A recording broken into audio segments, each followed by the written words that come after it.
me compliqué, ¿cómo voy a enseñar a distancia? Eso me estresó bastante.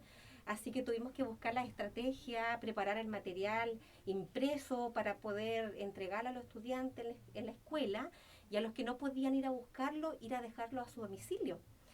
Además no conocía a mis estudiantes, entonces fue súper complejo cómo me acerco, cómo los conozco, cómo aprendo cuáles son su fortaleza, su ritmo de aprendizaje.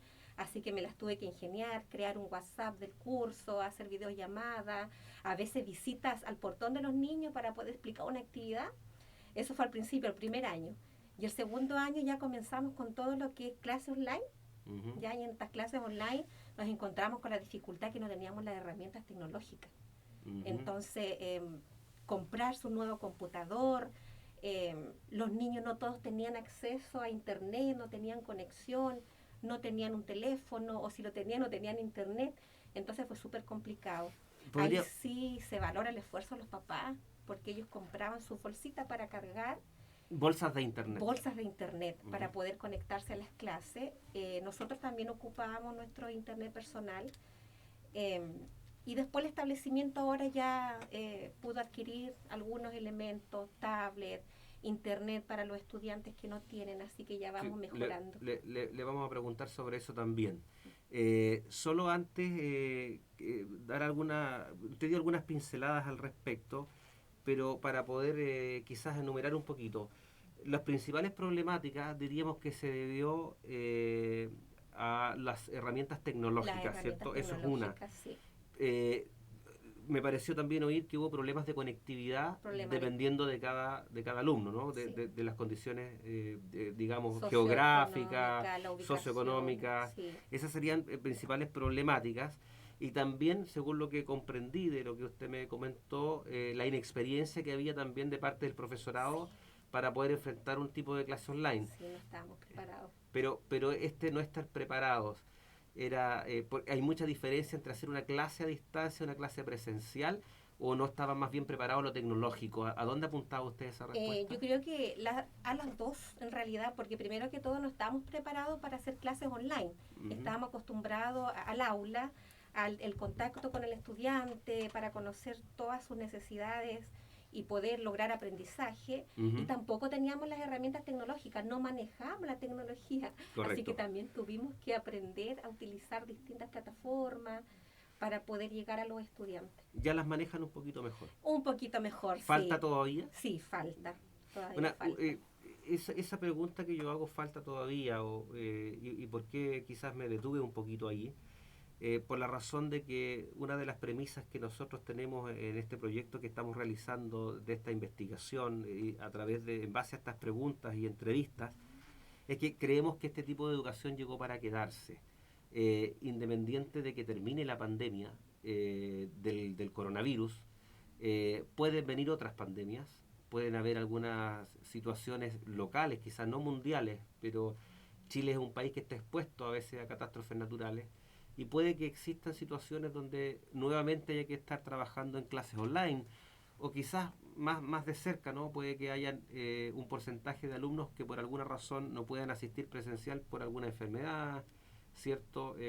Y eso obligaría a mantener este tipo de educación que antiguamente cuando alguien se enfermaba un mes tenía que conseguirse los cuadernos, era otra la vía. Probablemente cree usted que se deba mantener, que llegó para quedarse, pero así habría que mantener una clase de un tipo híbrida quizás. Claro, yo creo que esto llegó para quedarse y volver a la normalidad va a ser lento. Y las clases híbridas, ¿ya? Pero ahí otra vez nos encontramos con el problema de la tecnología, ¿ya? Que nos acompañe para poder realizar las clases híbridas y los alumnos, tanto en aula como los que estén en su casa, reciban la misma calidad de enseñanza y logren un aprendizaje significativo. Perfecto. Profesora, otra pregunta que me gustaría usted me pudiese responder. ¿Es posible que los estudiantes logren el aprendizaje esperado trabajando solamente a distancia? ¿O se hace imprescindible, según usted, la educación presencial? Bueno, lo que yo he vivido en la realidad es muy importante las clases presenciales, ¿ya? ¿Por qué razón lo digo? Porque en este momento yo también he estado evaluando en forma presencial y me he dado cuenta de las falencias de algunos niños, de algunas necesidades que uno no logra ver a través de la pantalla, ¿ya? Ujú. Entonces, la clase presencial se hace demasiado importante para poder saber cuáles son las reales necesidades de aprendizaje que tiene un niño, ¿ya? Porque muchas veces te llegaban sus actividades, pero también hay ayuda del hogar. Entonces, el conocimiento que el niño logra adquirir o desarrollar la habilidad, a lo mejor es apoyada mucho en la casa, pero solito uno los ve en el aula y ve realmente cuál es la habilidad que desarrolló y qué le faltó para desarrollar esa habilidad. Para mí Ujú. se hace imprescindible la clase presencial. Perfecto, perfecto. Otra pregunta. Según usted y la experiencia que ha tenido ya en este tiempo de educación, en este tipo de educación, ¿no? De enseñanza a distancia, ¿existió estrés laboral entre sus pares, entre profesores que usted conozca o haya escuchado de otros colegios tal vez, o quizás casos cercanos? Sí, o sea, en realidad el estrés laboral en los profesores sí, en lo personal también. ¿Por qué razón? Porque estas clases en contextos de pandemia, se nos perdió el horario de clase, ya no existe horario de clase. Mm. Estuvimos trabajando profesores de 4 a 7, recibiendo llamadas desde las 8 de la mañana hasta 12, 1 de la mañana muchas veces, a veces mucho más tarde, de lunes a domingo.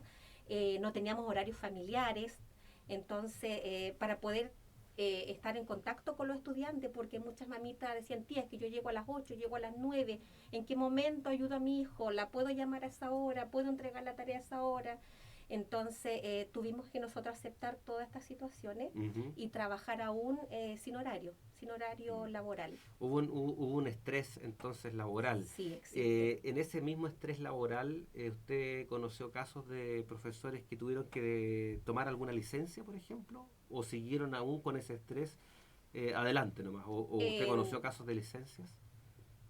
en general, los profesores hemos seguido adelante, ¿ya? Mm. Por si usted me pregunta en lo personal, sí hay estrés, pero hemos seguido adelante porque la labor online, el profesor, ¿quién lo reemplaza? Si yo no Mm. estoy, ¿quién me reemplaza? Ujú. Y la responsabilidad es muy grande. Entonces, dejar 30, 60 niños sin clases una semana es complejo. Y para los que somos profesores de vocación, dejar el aula virtual no es tan fácil. Es difícil, sí. Sí. Yo, ¿por qué le preguntaba eso del estrés y por qué licencia, no? Porque yo también creo que existe cierto un estrés laboral, es algo que todos no solo lo sospechamos, sino que estamos casi seguros. Pero lo que realmente asegura o acredita eso es justamente algún examen médico que te dé una licencia que diga, oye, estaba con un estrés laboral. Y yo creo que muchos siguieron trabajando con ese estrés laboral, pero sin haberlo comprobado por no querer tener una licencia para no descuidar a los Para niños. no descuidar a los estudiantes, sí. Y ese sentido, en ese sentido se lo pregunto, ¿ah? No tiene otra connotación más que entender que en el fondo lo único que lo acredita es un documento que diga esta persona tiene un estrés Sí, laboral. sí. Pero sí suponemos que de todas maneras eso aconteció.